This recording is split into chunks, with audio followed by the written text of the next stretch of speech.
Hello and welcome to my channel. In this video, I'm going to be talking about 5 ghostly facts about Halloween and what impact that has on Bible-believing Christians. Fact number 1. Halloween has pagan origins.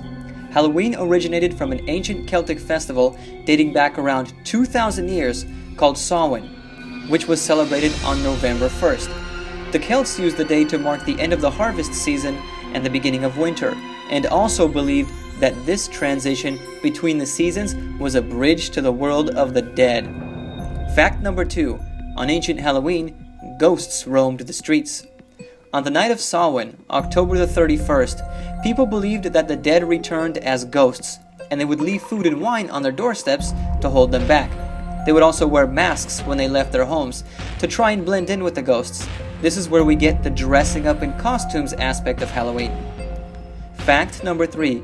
The Roman Catholic Church attempted to make Halloween Christian. In the 8th century, the Catholic Church turned Samhain into All Saints' Day, or All Hallows. This should come as no surprise, though, because the Roman Catholic Church has adopted many other aspects of paganism in an attempt to make them Christian. The night before All Saints' Day became All Hallows' Eve, later shortened to Halloween. Fact number 4. Trick-or-treating originated from medieval Britain. It wasn't actually trick-or-treating as we know it today, but souling and guising. How this came about is, on All Souls' Day, November the 2nd, the needy would beg for pastries known as soul cakes. In return, they would pray for people's dead relatives. This was called souling. Guising consisted of young people dressing up in costumes and accepting food, wine, money, and other offerings in exchange for singing, citing poetry, or telling jokes. When the Irish and Scottish immigrants came to America, they revived these traditions and they evolved into what we now know as trick-or-treating. Fact number 5. Halloween is now big business. Irish and Scottish immigrants brought Halloween to America. At first, trick-or-treating on Halloween was more about tricks and pranks. In the 1950s, it became family-friendly and kid-centered. Consumers spend over $2.5 billion a year on costumes. That's not including candy. With candy, that adds up to $6 billion a year. It is the second most commercial holiday after Christmas.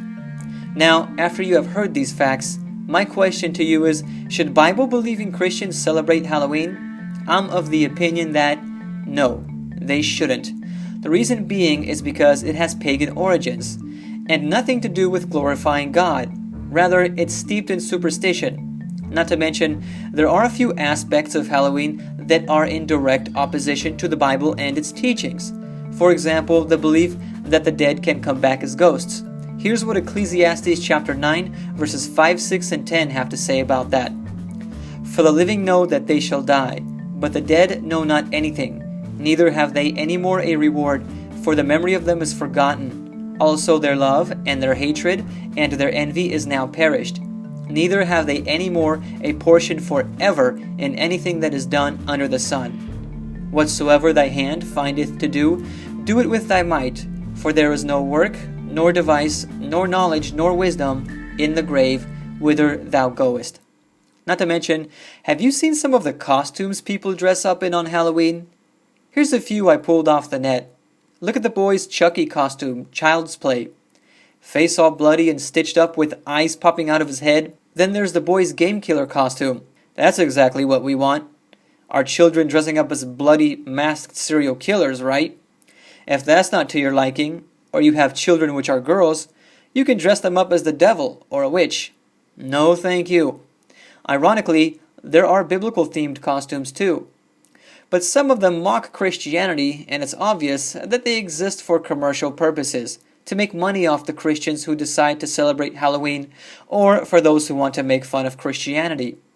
Now, although I'm not in favor of celebrating Halloween, I have heard of Christians handing out Bible tracts instead of candy when trick-or-treaters come to their door. And I don't think that's such a bad idea. It's actually a pretty good way to share your faith, because there's no other time of the year when so many people come knocking on your door. Halloween has pagan origins. It also stands opposed to the Bible and its truths, and I don't think any serious Bible-believing Christian should celebrate it. However, it can be used as an opportunity to share your faith with trick-or-treaters by handing out Bible literature to them. By the way, would you like to know more about the Bible? If so, please click on the link to the free online Bible study guides in the description box. Thank you for watching. If you enjoyed this video, please like it and share it. Also, feel free to like me on Facebook. I share more content there and interact with my followers on there more than on YouTube. God bless.